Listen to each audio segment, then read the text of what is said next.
It was nice meeting you. And we are live. Hello, my lovelies. Welcome to our Fall into Reading-a-thon 2021 author chat with the lovely Sophie Gonzales. And of course, my two amazing co-hosts. We have Clint here from Reads Readers. Hi. And of course, Kaylani from Kaylani Simply Me. And the star, Sophie, and her book, Perfect on Paper. Oh my goodness. This was fabulous. We all loved it. Thank you. Oh. Well, I could also pop out the short story, but... Yes, he read the short story too. Oh, yay. So that's like the full collection. We are big fans here. Big fans. When I read Only Mostly Devastated, I loved it. I love Grease, so I love that. But this very much hit home for me. Repping the buy today. So this one was just like, wow. And there was so much representation in this book. Like, oh my goodness. Yeah. It was awesome conversations. It was really well done. Mm-hmm. Thank you. Thank you so much. That's so lovely.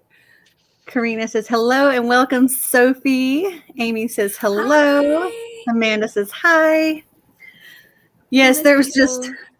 I loved just throughout these different conversations, like the conversation about pronouns, the conversation about the girl who had sex and had consented to having sex, but had determined that she really didn't enjoy it and didn't want to.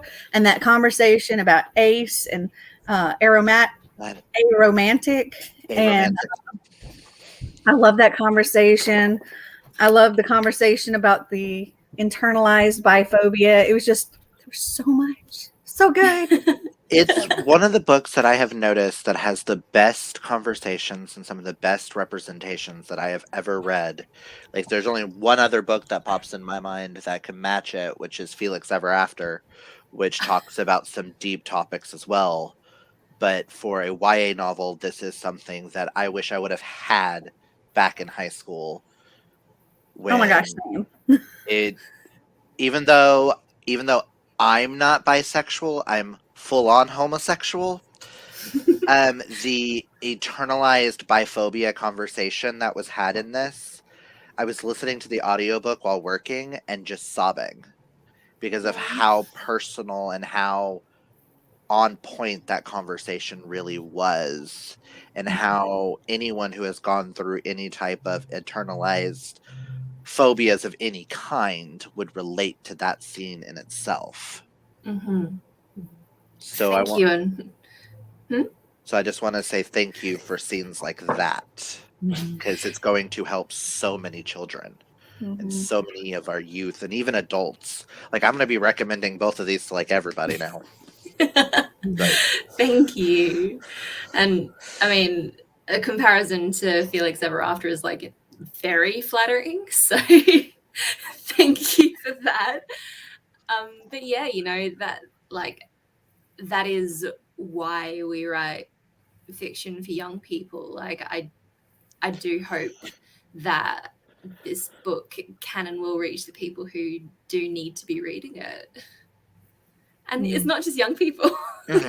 Clearly. It really, I mean, that conversation with I mean, all the queer.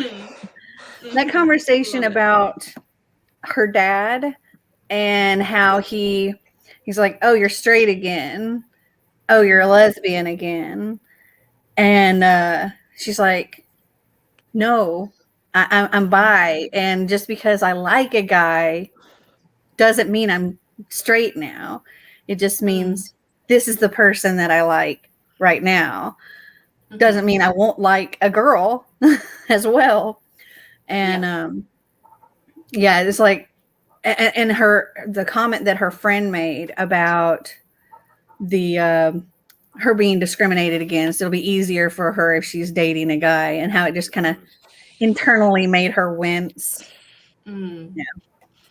I mean, yeah, like basically all of that stuff was stuff that I've heard in real life, and I think most people probably have heard or seen said in real life. And I like what I was trying to do, I think, was not go over the top, because it doesn't need to be over the top. Most biphobia won't be someone saying, oh, bisexual. I mean, it happens, but it won't usually be someone who says something like over the top awful about bisexuals. It will usually just be these kind of little comments that's just like, can we unpack that for a second? Like, also, when talking about like that, if you say you're bi, it automatically means you want to have sex with everybody. And I'm like, I don't even know where that comes from, but it's everywhere. Hey, it's like if you're bi, you're an nympho. Yeah, I've heard it Not the the same for gays. gays. I've also heard it the same for a gay guy. You can't be friends with a guy unless you want to fuck them. And I'm just like, excuse me? So what does it say about you? Like, does that mean speaking? Yeah, it's like, does that mean every girl you want to have sex with, or every guy you want to have sex with, just because that's the gender that you like? No. Yeah. Exactly. You think it'd be straightforward, but weirdly. Tracy said, hello, happy birthday, Sophie. Oh, thank you. Yes, happy birthday, Sophie. Thanks so much. I'm 29. Me too. Oh, really? No, not really. I've been 29 for a long time. She's 29 and successful. I was threatening before the live show to have us all singing happy birthday to Sophie. Yes, it was quite terrifying. She's like, oh, okay. we can, but I can't stop you. Also, enjoy your last year in the 20s. Yes. I mean, 30s are great too. 30s are great. But when they stated when I turned 30, they were like, "Oh, your body's gonna start breaking down and stuff like that." The day after I turned 30, everyone was like, it'll be a while." And I was like, I woke up and I was like, I can't move. What did I do wrong? But does that just mean you had a really big 30th birthday? I didn't even drink. I didn't even drink on my birthday. Karina says, I agree. It's something readers both young and grown can appreciate and relate to. And Janet says, I'm a middle-aged bi person who feels heard by this book. I'm so glad. Definitely a book for all. And yes, a middle-aged bisexual. This touched right on the nose. Mm-hmm.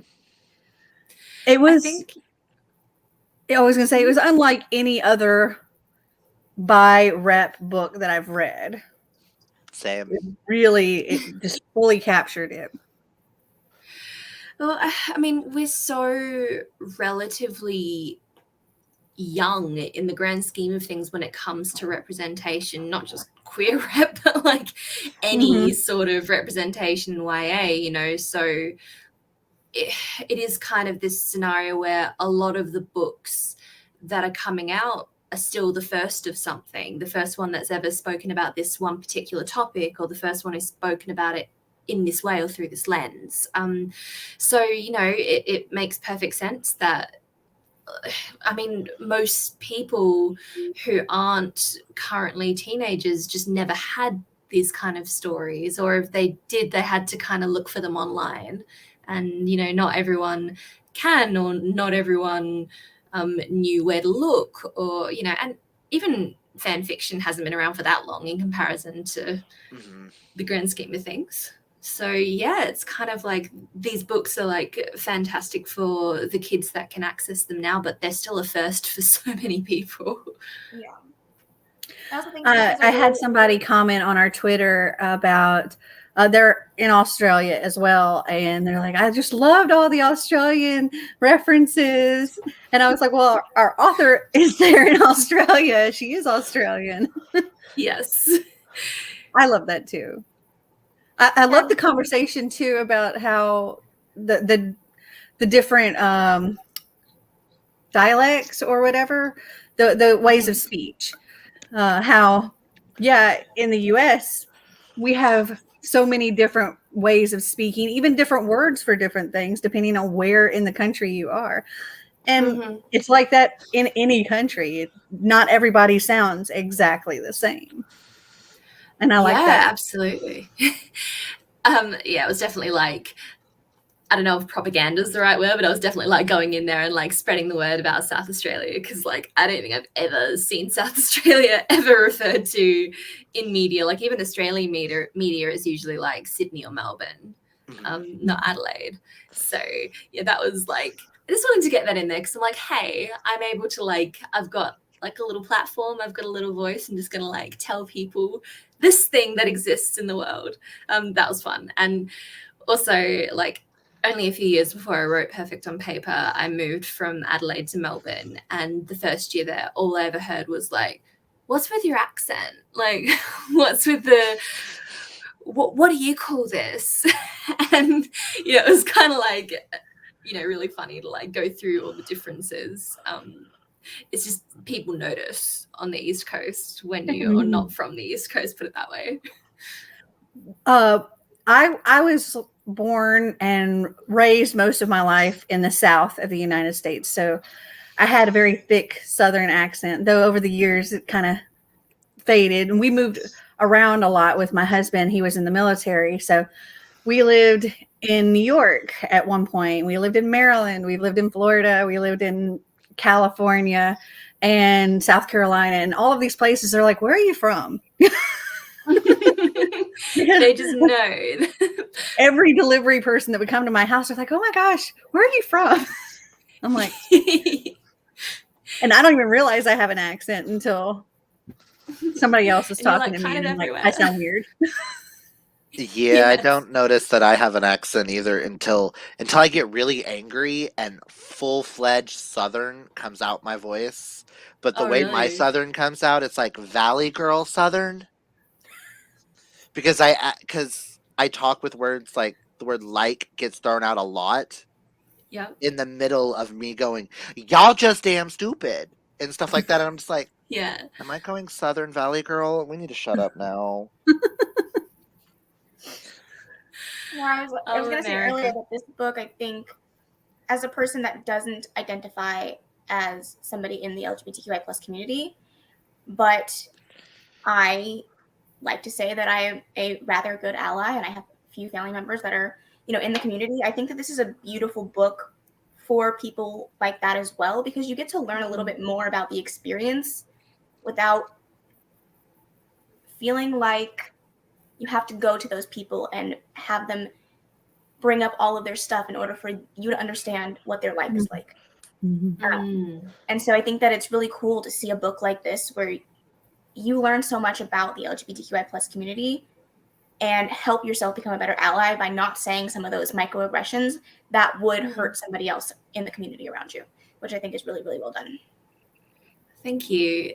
Yeah, that's something that I've always really found as well. Like, representation of any kind is, really important for people to be able to see themselves. But, there's so much empathy involved in reading, and you're in the head of someone else, and it might be someone who you don't relate to in a lot of ways. And it's when we see characters who aren't like us or aren't like us in every way, we learn so much more about maybe someone who we haven't been as exposed to in real life, or just some things that we hadn't thought about. And like, that's such an important thing for people who aren't part of a community to have, because it benefits everyone when people understand each other and know how to approach those conversations, like you said. Yeah. So I love that about books. I also love the fact that nobody like batted an eye or anything about Darcy's sister being trans, and it was just okay. I love that. I love that. And it wasn't like this big deal, or anybody was worried about what anybody would say or think or anything like that. It was just, this is who this person is. Yeah. That's it. I loved it. Yeah, definitely. I think as well, like it can be interesting when you're writing queer fiction because you kind of you want to find where you're going to land in terms of representing the harder parts of, you know, identifying as queer and not kind of minimizing that, but also not leaning into it. And, you know, from listening to people talk, you know, I'm not trans myself, but listening to people talk is like, okay, there are plenty of books, especially from people who are much more able to speak on the topic than me, that do delve into all of that really hard stuff. You know, that's not really for me to tackle. I don't need to be tackling that. I'm just going to create this really fantastic character, make it part of her identity, but you know, this isn't the time or the place to kind of go into that kind of stuff. There's people much more qualified than me to be doing that. And you know, we had a few sensitivity readers actually as well, and that definitely helped. And yeah, Ainsley's like one of my favorite characters, and she's definitely like a fan favorite. So I'm like, yes. Hope says, I related to Darcy so much. I don't think I have ever seen myself in a book character so much before. Oh, thank you. I will state, I feel like this book is going to live on. It's one of those books that I feel like it's going to be up there with like Simon versus the Homo sapiens agenda, on the fact that it's one of the first of what it's talking about and how it's educating in the right way. Because we've had a lot of other books talk about different topics, but they're not always done in the best possible way. I will say this book in particular, I feel like is going to be one that's going to last the test of time. It's one that I feel like is one that should be like taught in schools. It's like one of those that just, to me, as someone in a queer community, it's nice to see different types of representation done in a way that people understand. Especially like people like Kaylani, who's not part of the community, who gets a better grasp of different things. And I feel like that's so important to have. It's definitely one that I would recommend. It's definitely one I'll recommend a lot in the future. Yeah, and I also think that it's I don't want to say this, and I'm not going to, you know, put out any specific books, but I feel like a lot of books that I have read that kind of deal with heavier topics, relationship advice can feel very preachy. Like, you're sitting there and you're like, okay, we get it. But this felt like, because of the way that you went about sharing the relationship advice, it felt very real and authentic, because people do go through those same situations, even if they're not in high school, on a daily basis. Like, somebody is going through that. And so I know that, like, I could recommend somebody this book, and they would read a specific note from Locker 89 and think, that happened to me, and this is some of the best advice I think I ever could have got, which is really cool. It is. Thank you. That means a lot, actually. I was a little bit like Darcy when I was younger. I really liked reading self-help books. So probably a bit of that in there. I have a question in regards to like the letters and like her research. Did you watch any like relationship advice YouTubers? Because I know you referenced like a YouTuber or two in the. So are there actual YouTubers that you watched in preparation for this book? Yes, absolutely. I don't even know. Gonna be like giving myself away a little bit here, but like I don't even know if I was really watching them for research for the book. It was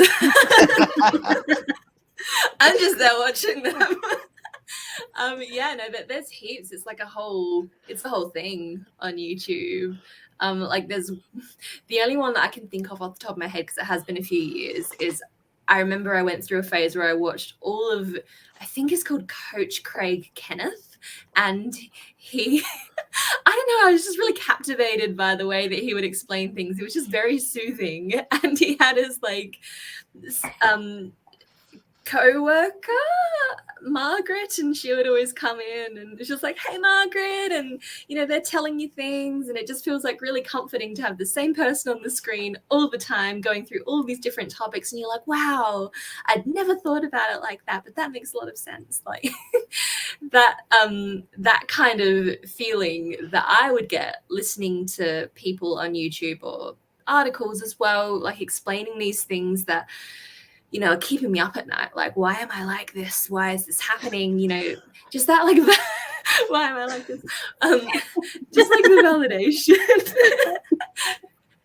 And that, like, oh, moment. I love that feeling. So I'm glad I'm not the only person that lays around at night thinking, why am I like this? You're not. You're not. Definitely not. I will also state it's really nice to see with the advice on here that it's sex positive, but also a little different when they're talking about the sex. Because of like reading a book like Jack of Hearts and Other Parts by Elsie Rawson, he did similar with a sex advice column in the book where he talks about sex and stuff like that, but you took it on a different way where you talked about like, oh, so you've had sex before. Well, maybe it's just not for you, and that's okay. And having those type of conversations are very important for people because there's some people who feel like there's something wrong with them when it comes to sex, or they feel like, oh, I have to do it right this second or he'll leave me. And you gave the advice. Like there's several parts of this book with several different letters that gave different aspects of that advice. And I really appreciated that as well. It was really nice to see. Thank you. Tracy said, was there a specific way you wrote perfect on paper? Did the characters come to you first and then the plot, or the plot first? It's always the plot first for me. So I tend to just get like this plot that appears in my head. This is just how it always works for me. And then I have to sit down and write out the whole synopsis. So like it'll usually be like 4,000 or 5,000 words, just the synopsis. I will just sit there for like an hour or two and just write out like the whole book. And then to create the characters, I kind of follow this advice that I can't even remember who said it, so it's awful of me. But the advice itself never left me, and it was whatever your plot is, whatever the complication is, your main character should be the worst person that could happen to. You know, so if you don't care about romance at all, like genuinely don't care about romance at all, then, you know, romantic drama is probably not gonna be as earth-shattering to you as someone who is a hopeless romantic, for example, or if you're like really, really, really shy, it's going to be a much bigger problem for you that you've been forced to go in the school's latest theatre production than someone who really likes theatre and they've been forced to go in the production. You know what I mean? Like, so that is like one of the best ways to make sure that you've always got something to work with when it comes to character growth and stakes. So, you know, that's how, that's how Darcy was kind of invented, you know, someone who loves relationship advice, and this locker is really important to her because it's kind of her thing, and she's able to feel like she's actually contributing and making a difference. So, you know, it's just really, really important to her. And then on the flip side, she really can't let it out because other secrets will come out as well. So the worst thing that can happen for this character, due to her values and what she's done in the past, is to have that threatened. I do have a question, and it's a little bit spoilery, so I'm just going to give the heads up for those of you that have not finished the book in the comments. Hold your hand up until the spoiler goes away so they can mute. And when her hand goes down, then you can unmute. So one of my favorite things about this book, and it was a breath of fresh air, was the fact that there was no big relationship, as in romantic relationship, blow up between the main character and the love interest. Instead, you chose to do a big friendship blow up, which I feel like is not talked about enough in books, because losing a friend I know the mom said it in the book, is almost, if not harder, than losing a relationship boyfriend or girlfriend or however you Way harder. Yeah, so I love the fact that you tackled that in this book, and it was literally a breath of fresh air, because I get so frustrated with watching these people blow up over something so trivial just to watch it come back together. Yes. It was great. I loved it. It was also nice to see here. I'll hold up because we're still on the spoilery parts. Yeah. It was also nice to see that she technically never truly told her the full, like, well, I've had a thing for you for like so all along. She just apologized and she realized that she worked on herself.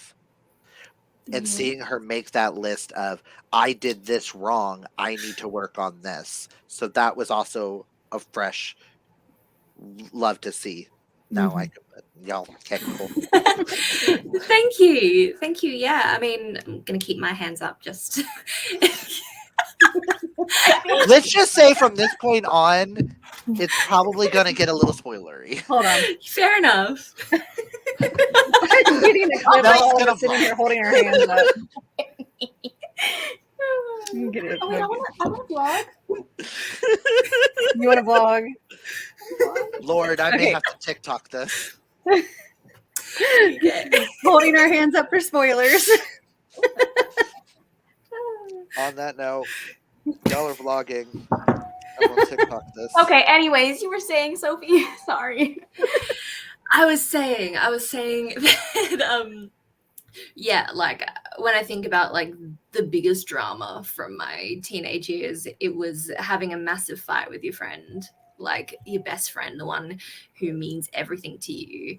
And you know, like also by that point, Darcy's feelings for Brooke are pretty much leaving the romantic arena, let's call it, by that point. So, you know, it wasn't like, you know, the trauma of losing someone that you've got feelings for. It was, by that point, it was just like, this is my person. This is like my platonic person. And I've just done something awful. And I don't know, are they going to forgive me? They kind of don't have to. Like, I did do a bad thing. And that uncertainty of like, oh God, now what? Like, is this person just not going to be in my life anymore? It's just like, oh, awful.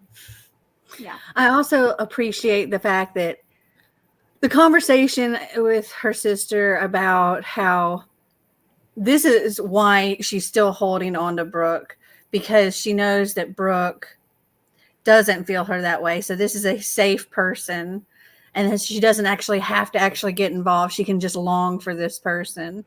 Which is but why does she really feel that way still?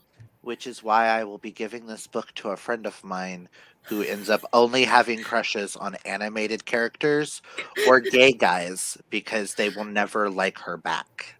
That's very and safe, that is isn't it? something that I want her to, like, I need her to see that.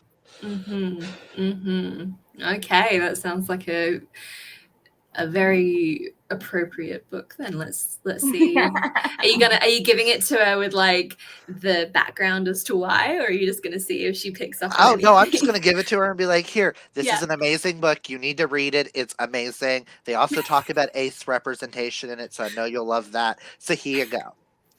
Okay. And then afterwards be like, did you take anything from this? So what'd you get discuss. from the book? Just curious.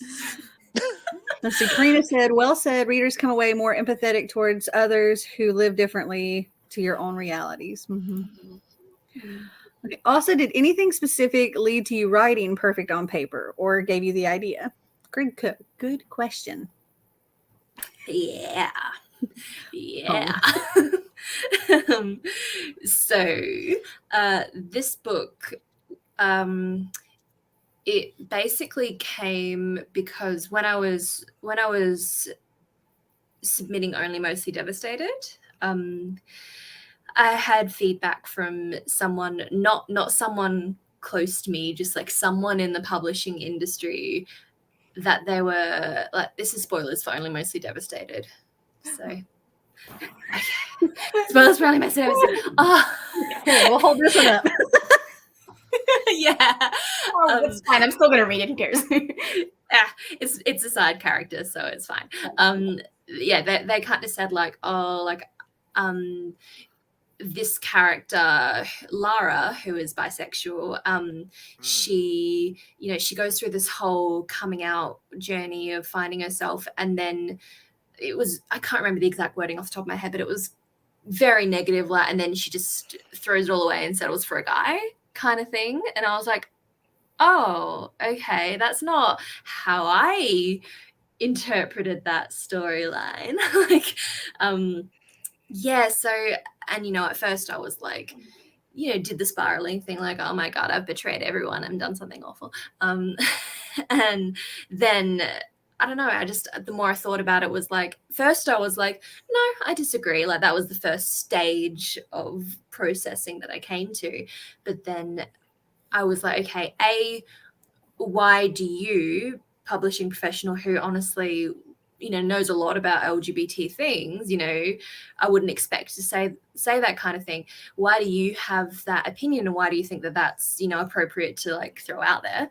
And B, why did I doubt myself when you said it? Like, why was that my very first reaction? And I just remember thinking, like, I like we said, I really do believe that books are a way to help people understand things that maybe had never occurred to them. And I thought, well, I feel this way. This person in the publishing industry feels this way. How many other people feel this way? Like, do we kind of have at the moment many books that make that point, that it's like really openly make that point that you're not less queer, you're not less bi if you end up in a different gender relationship? And I was like, like, I mean, you know what? There probably are. But like at the time I hadn't read any, and there certainly aren't enough. So let's put another one out there. This is the perfect answer. The perfect response to that. This really is the perfect response to that. Because it's perfect on paper. You put it on the paper and gave your perfect response to that. Yes. It really is. Yeah, I remember pitching it because I visited America a few years ago, and I went out to lunch with my editor for Only Mostly Devastated, and I kind of pitched the idea to her, and she was just like, and then she was like, yeah, like, if that's what you want to be writing, like, absolutely. And I was like, do you think that this, you know, do you think, I remember I actually said, like, do you think that the main character should end up with a girl? Like, do you think that I need to do this in this book? And I just remember her going like, no, like, if this is the book that you've got in your head, then that's what you need to be writing. Like, go write it. So that's where we ended up. I mean, bi means you like both. That doesn't mean you don't want a guy. It means you like both. Yes. Yeah, but you know, like, there have been a lot of people who have been like quite offended by the book or like the concept of the book. I don't think any of the people who were offended read the book, but I mean, you can't. There's no way in any community that you write for that you're ever going to please everybody. But I'm sure that there are some bisexual individuals out there that read this book and thought, damn, like, I don't have anything to be ashamed of because I chose to date this person over this person. Like, it's so important. But you can't please me. I mean, I'm married to a man. But I can also say my first and many experiences were not with a man. Yeah.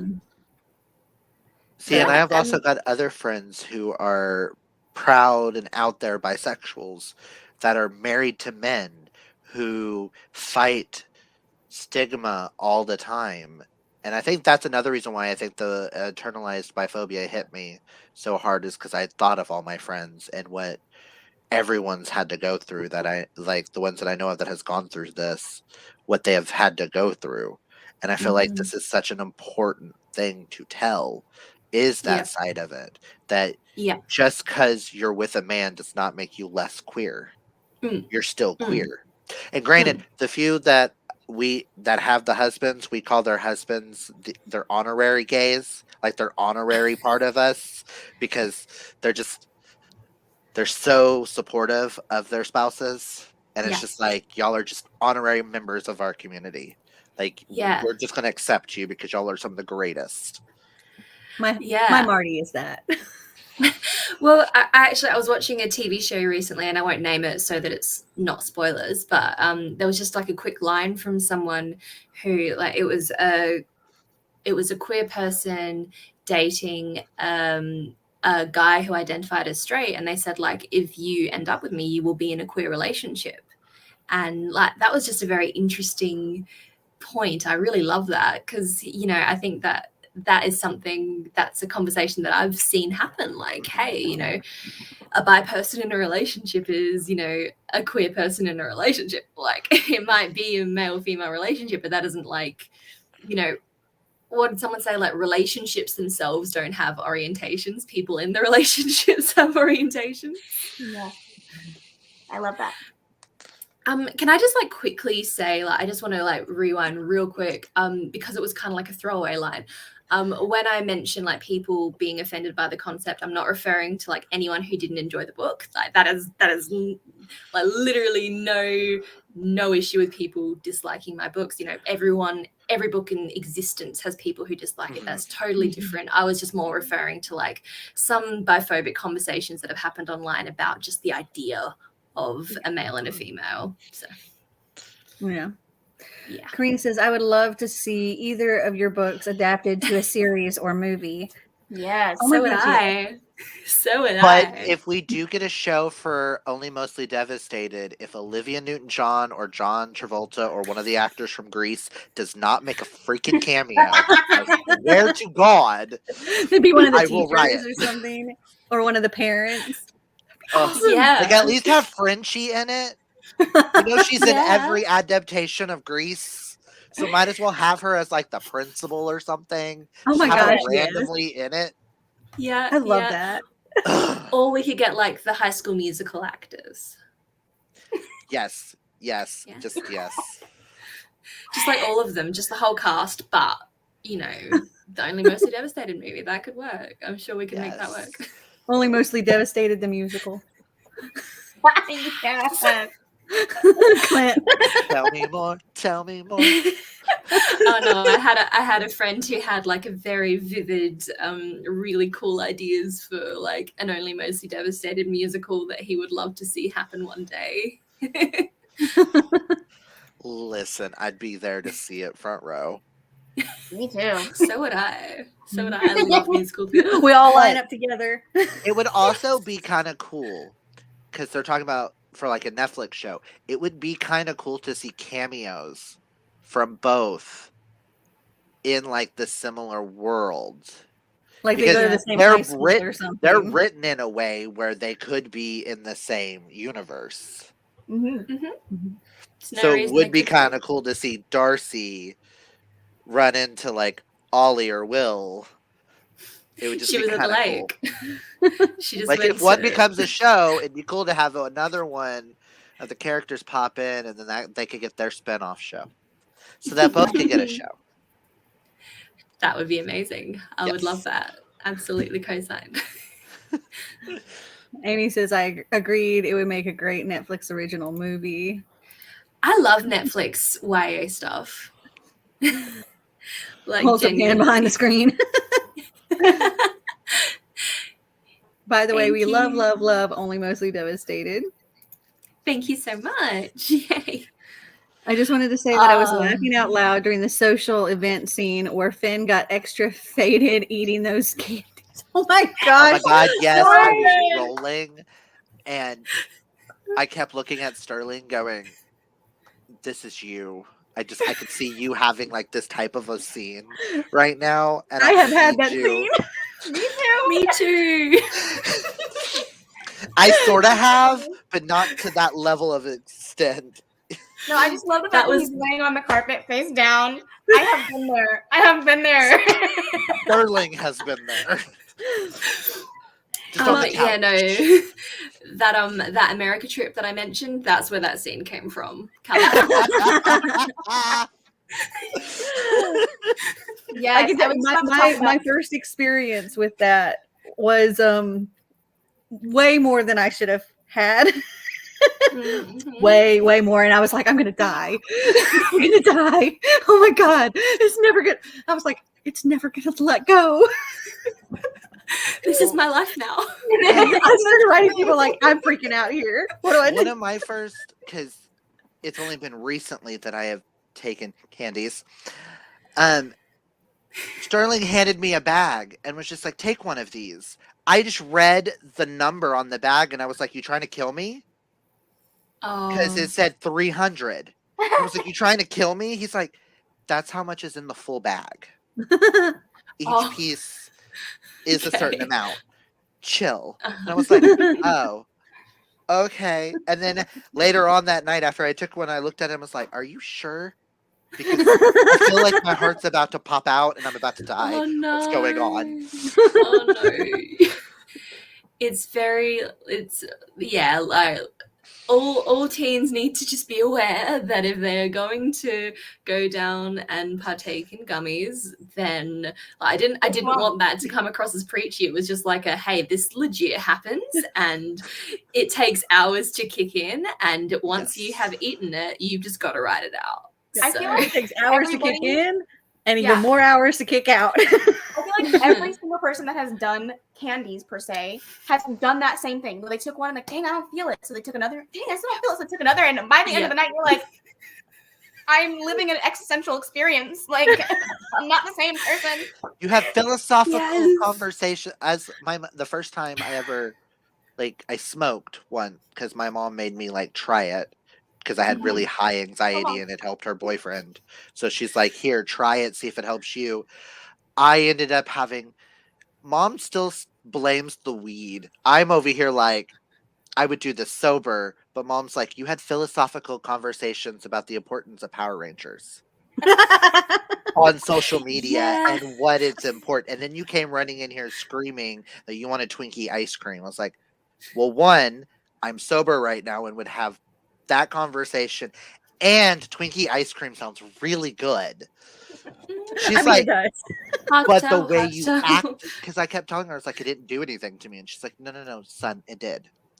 You sounded a lot smarter on it when you're having this philosophical conversation about Power Rangers and how much it deeply touched your soul and how it saves everybody. She's like, it hit you hard, son. Chill. Yes. Yeah. Like, no, it didn't. I didn't feel a thing. For me, it was just one piece of candy. 100 milligram piece of candy. And it was all in there. Yeah, I was just sitting here at my computer, and then I'm like, whoa. And then I got up to move, and I was like, whoa.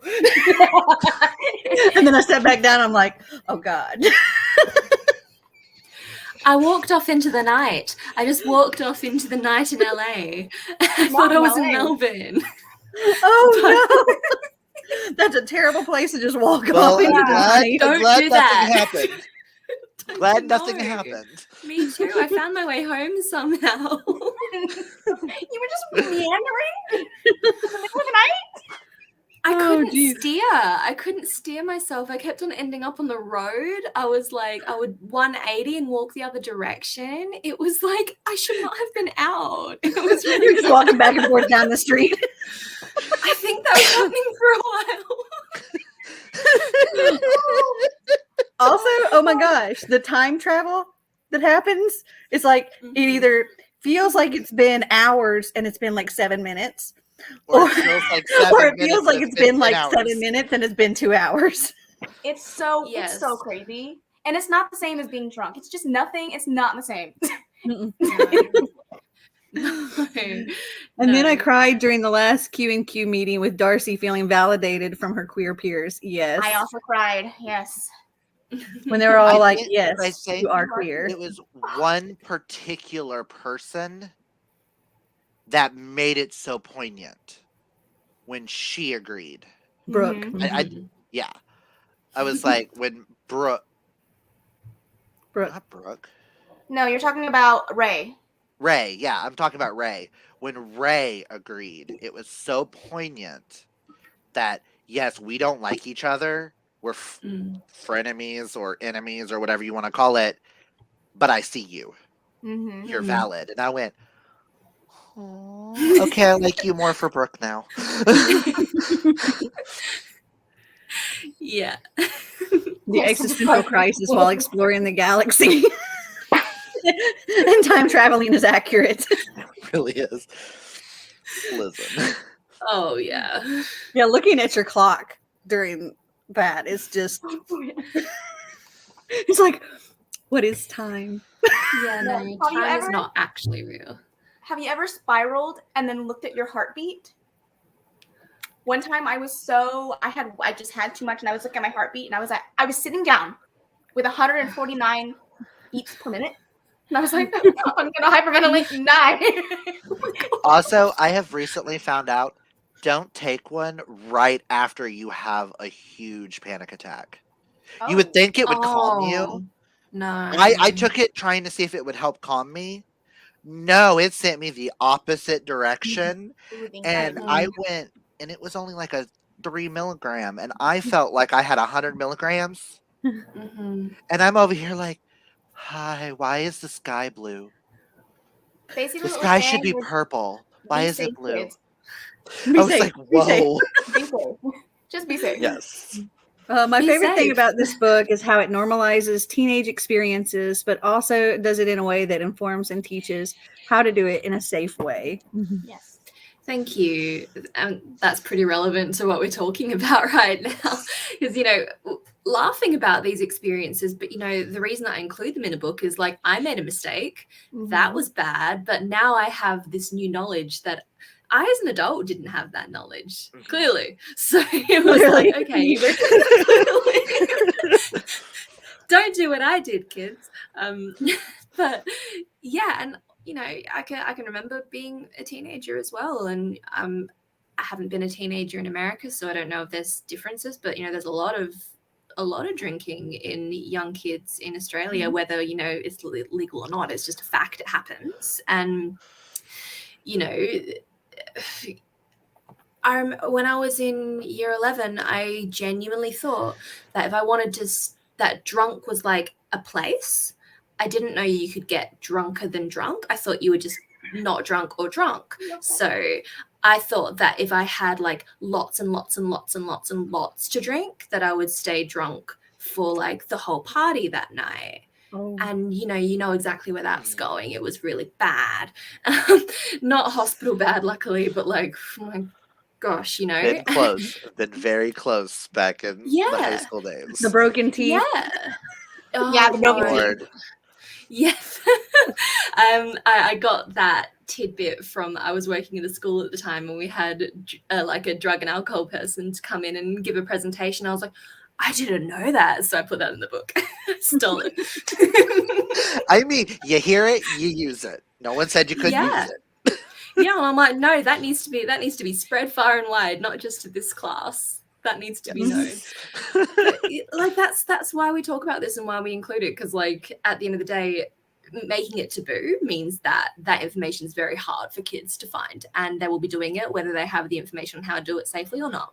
Yep. Mm-hmm. Yes. Very true. Is there anything new in the works, Sophie? If there is, you don't have to go into detail, LOL. Just a yes or no will suffice. Yeah, I'm in more. I'm in edits for my next book, which is called The One That Got Away, and it's about this girl whose cheating ex-boyfriend becomes famous when his sister marries royalty, so like Pippa Middleton type thing, and he goes on a reality TV show where he redates all of his exes. So she goes on the show to basically try and make it to the end and expose him on TV, and she ends up teaming up with the girl that he cheated on her with to do so. This sounds like gold. I need it now. That scares me, because just thinking about going on a reality show, dating with all my exes, that terrifies me. That's funny. That is weird timing. And I think that's why I'm down for this. That sounds amazing. Thank you. Oh, yeah. Pre-order immediately. It's not at pre-order state, yeah, unfortunately. But follow me, and we will announce get pre-ordered by. Well, you do have a book coming out soon. You want to tell them about that? Yeah, I need to go back. I need to go backwards. Yeah. Yes, so my actual next book comes out in December, and it's called If This Gets Out.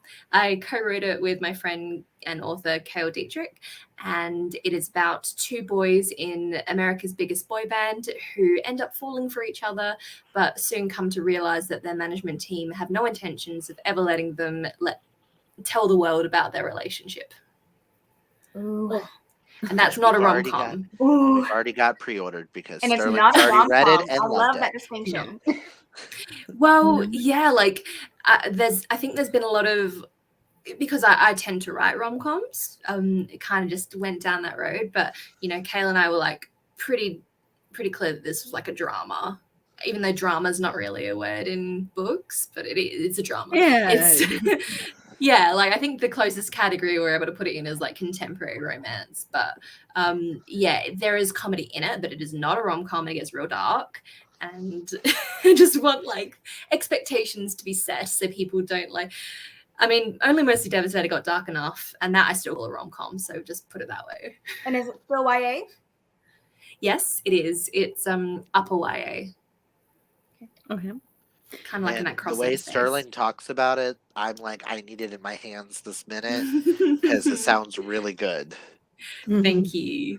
Yeah, like it's a weird sensation because it's half my book and half my friend's book. So I feel like because it's my friend's book, I can be like, it's really awesome. But like the part of it that's my book, I'm like, no, that's not that great. But Cale's stuff is really awesome.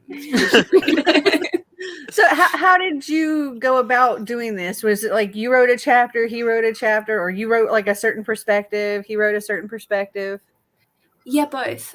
So I took one character, he took one character, and we did alternating chapters. So fairly early on, we kind of agreed on the synopsis, and basically, like, it was hard because you had to line it up with who's telling each story beat, but also trying to make sure that each character was telling the story beat that most affected them, but also making sure that it was alternating. So that was fun. But we got there in the end. And then we essentially just, Cale would write a chapter and send it to me.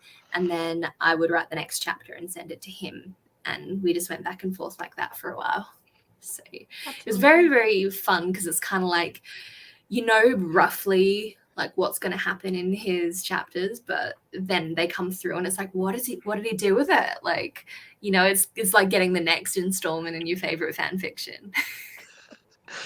Feel that. Or waiting for that next episode of the show to come on. Yes. Like exactly me and what it's Mel are like. waiting for Wednesday. Yes, we're waiting for Wednesday. What's Wednesday? We're obsessed with The Circle. Oh, okay. I haven't seen it, but We're in the same camp then. They're like trying to get me to read it so bad. I have an arc of If This Gets Out, and it's going to be one of my next reads, and I'm so excited to read it.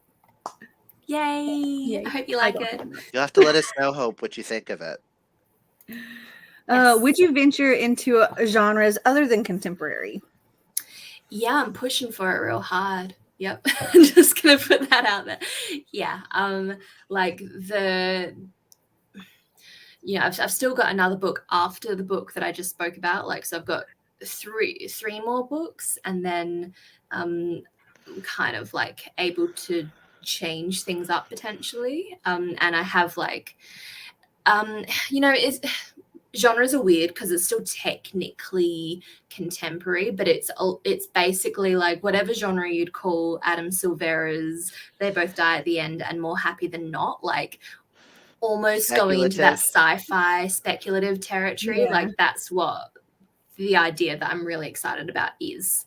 And it's Maybe like a little magical realism or That was something. magical realism. Yeah. And I mean, it's so far ahead. It doesn't even count as a spoiler. So like no one will remember this by then because it's like it'll be years away, but it's not going to have a happy ending. And I'm so excited. Ooh.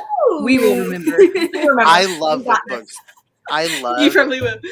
I love when a book doesn't have a happy ending because Yeah. you expect a happy ending in most books, but when that book Yep. does not have a happy ending and it punches you in that gut, and you're just like, I was not expecting that. What the fuck just happened? Yeah, we did that to people in our last readathon. The Serpent King. The Serpent King by Jeff Setner. Or Zender. It hurt. It hurt so much. Oh, but it hurts so good though. It hurt Yes. so good. Yes, that's exactly it. Like my whole teenage years, I used to write online, and like I reckon I was about 50-50 with sad endings. I would just like kill the love interest and end it. Like I was ruthless. Been there with my fan fictions that I used to write in high school. So yes. Yeah. Karina wants to know who are some of your favorite. Karina wants to know who are some of your favorite authors whom you take inspiration from. I mean, Becky Albertalli is a huge one. Sean David Hutchinson, I would like to be like. I don't think I'll ever be like quite that like lyrical. But I think like the actual writing style that has inspired me the most is Tracy Dion recently. Like, oh my God. But that was like I don't even know if I can call it inspiration, because it's like, I could just never do that, but like it inspires me to be better. So like that counts. I'm really Stephen hoping we King. get book 2 soon. Yes. That's like I hate that about series. Like I love it, but I hate it. Okay. I've caught up on who we're talking about now. My brain was like, I've heard that name. I've heard that name. I've heard that name. Yes, Legendborn. Yeah.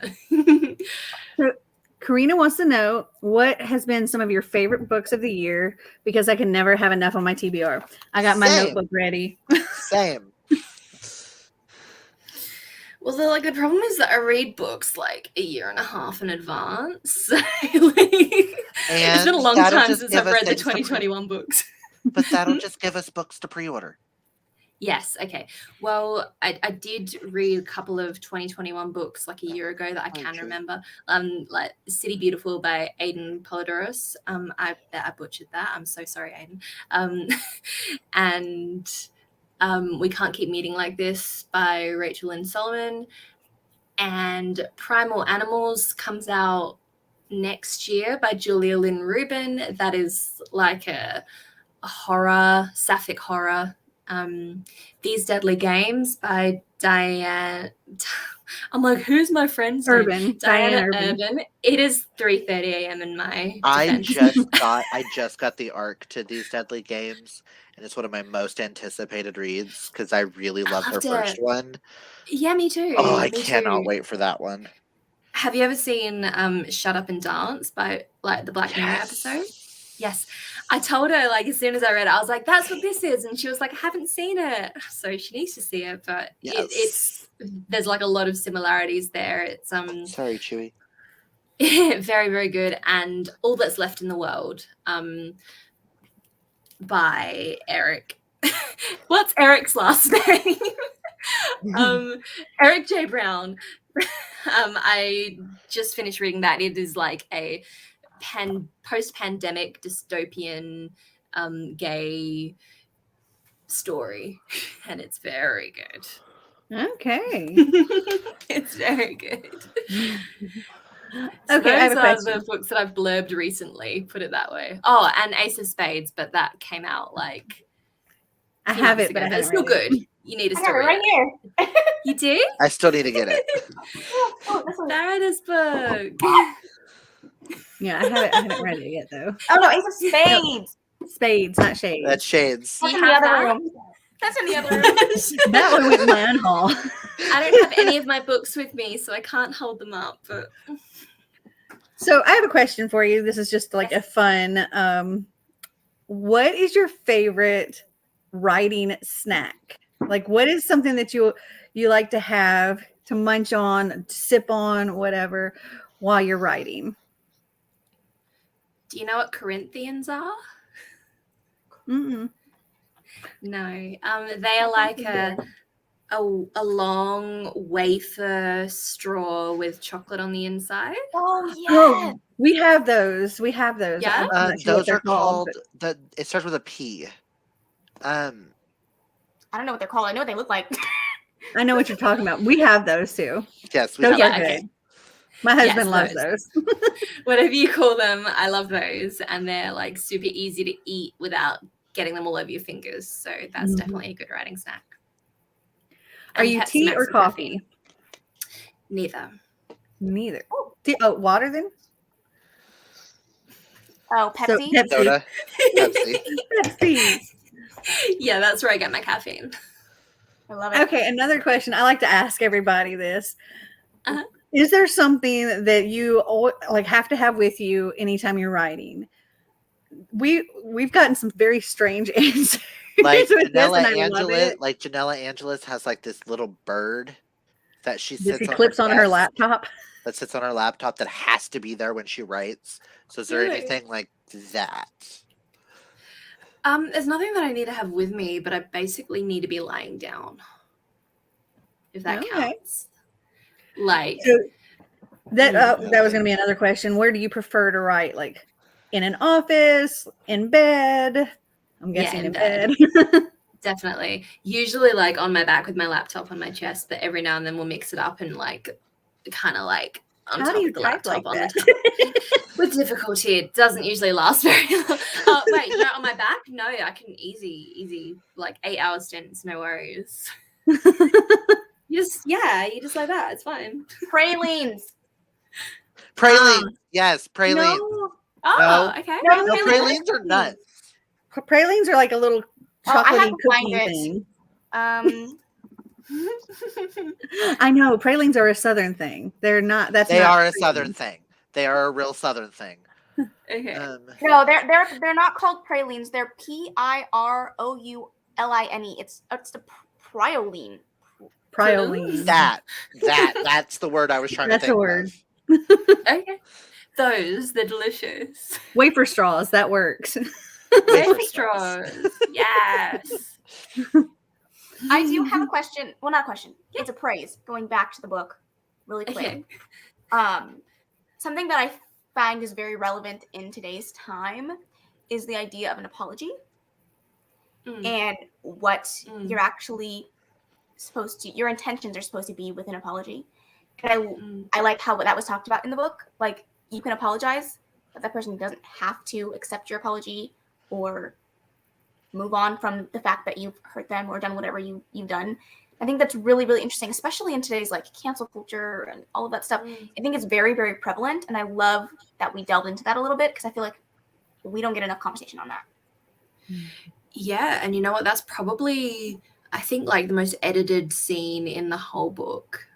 I don't think it was the actual apology necessary, but it was like leading up to that when Darcy is like I think it's when she's talking with Brougham and she's saying like how, you know, I did this and it was really bad and I need to apologize, essentially. Like, it was actually it was just one of those scenes that was really hard to get right because, you know, I would like send it to people and I'd be like, well, you know, what do you think? And they would say like, sounds like she's lying, or it just sounds like she's being flippant, or I'd be like, okay. So, and, you know, interestingly, I think that what it highlighted to me was that it is very, very difficult because this is going to get all technical now, sorry, but like I actually did my honors thesis in psychology on remorse and apologies in the courtroom, actually. But, you know, one thing that I learned from that is that most of apologies are nonverbal. People, it's very little to do with the words that are said and much more to do with the tone of voice, the eye contact, the hunched shoulders. Like, there's all these things that directly impact, well, in my study, it directly impacted how likely they were to lock the person up. But, you know, there's some, you know, comparisons that can be drawn there. So, you know, it really highlighted to me how hard it is to find the right words to convey what you're trying to say. Because, you know, when I'm writing Darcy, I'm like, no, I believe that she feels bad, but it's just not coming across to people because the words have to be very, very particular, or people just it reads inauthentic because it's lacking so much context. And that says a lot about when people are trying to acknowledge what they've done online. I think, you know, without going down a rabbit hole, you know, especially when it's on Twitter, like those threads or the Note app, whatever. I'm not saying, there probably would be people who are insincere and are just saying it to say it, but it's hard for us to be able to actually properly tell the difference between those people and the people who are actually trying to authentically apologize, because we just don't have half the information. Yeah, you're missing the facial expressions, just everything. Like, if somebody's like, I'm really sorry. Yeah, they're not sorry. Yeah. Or if they're like, I've never let or if they're just like, really sorry. There's a big difference between saying both the exact same thing.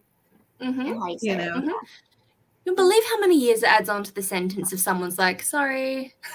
As opposed to like, guys. Sorry. Yeah. See, there's also another way with the apologies and stuff that I think is also very prevalent that I've realized the older I get. Sometimes apologizing isn't just apologizing to the person. Sometimes you have to apologize to yourself for what you've done, because it caused something to happen to you as well. By doing said act, sometimes you have to apologize for yourself. And that's kind of how I saw her apology. It wasn't just to Brooke. It was also to herself, seeing as she hurt her friend, Brooke. For letting herself become the villain. Yes, so she had to, like, own up to what she did and had to do a full internalized dialogue to apologize to herself so that she could apologize. Definitely. Cassie says she likes the scene where there was such an emphasis on whether it was better to call or text the apology. I like that too. I was thinking about pointing that out earlier, where the mom was like, you need to call, don't be a chicken. But and that's how like our generation would see, or my generation would see, you don't just send this in a text. But my generation and your generation, Kaylani's generation, there's a big gap there. And the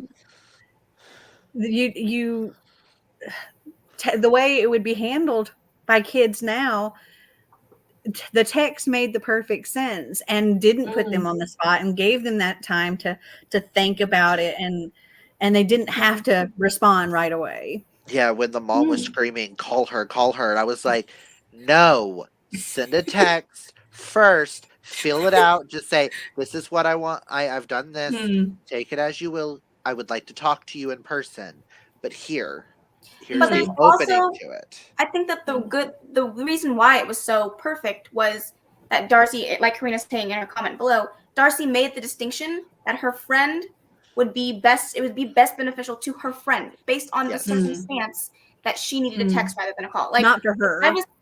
Like if I was calling up my dad, it'd be different than me calling up or texting my mom. Like, they're different people, so they need different things. And I like the fact that she made that distinction. Yeah.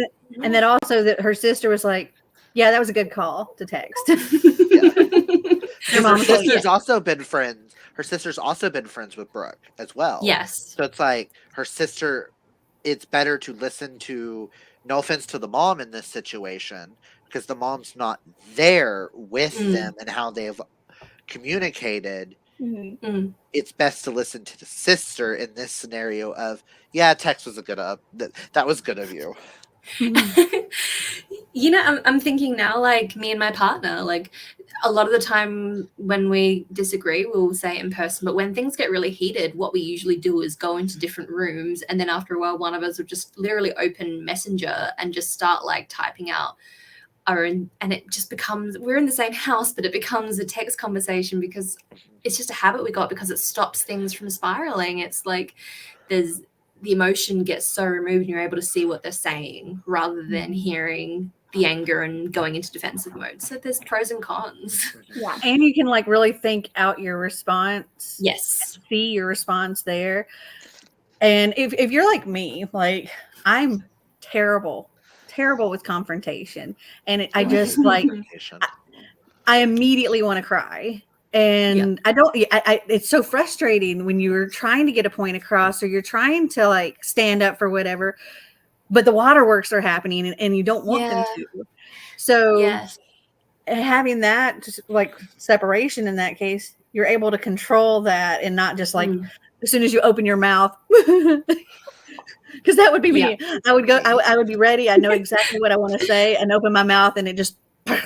Or those of Yeah. us who can't English well occasionally, as I like to say, because we can't speak properly when we're feeling our emotions.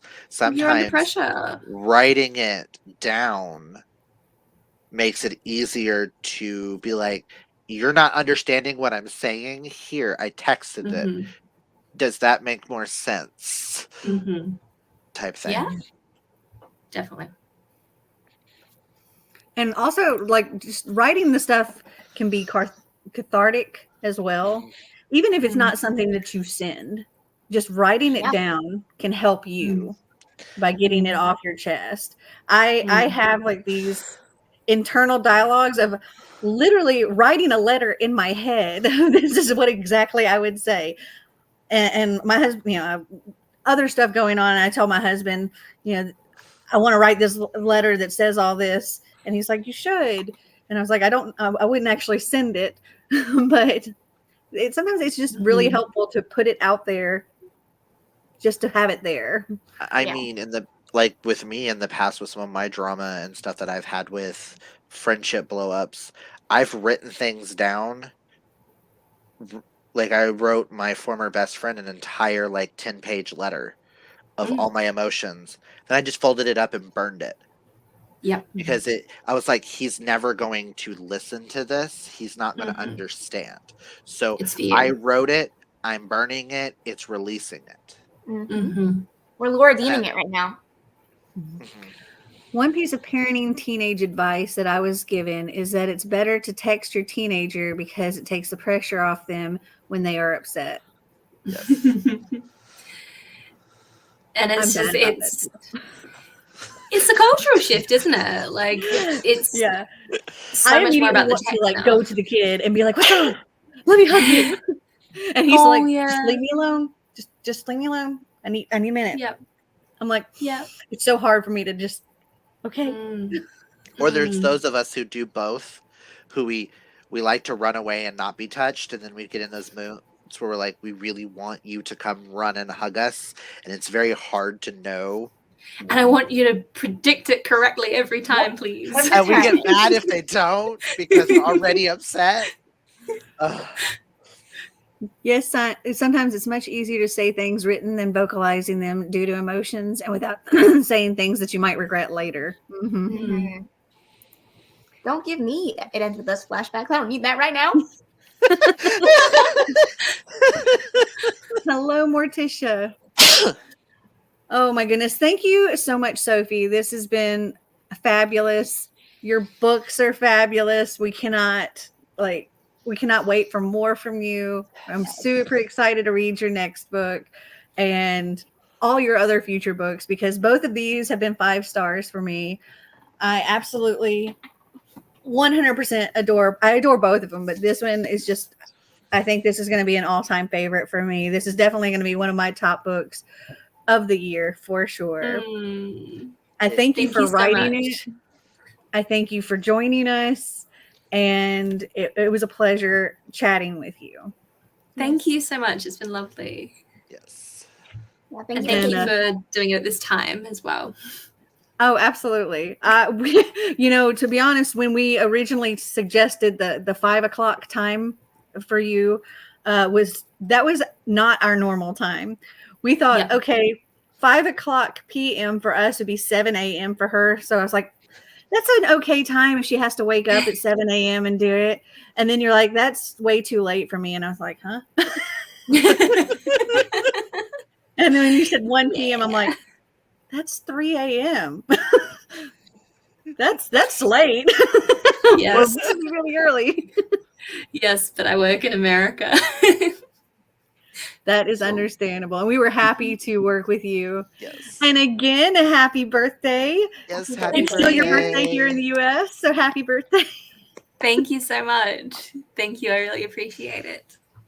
And thank you again for joining us.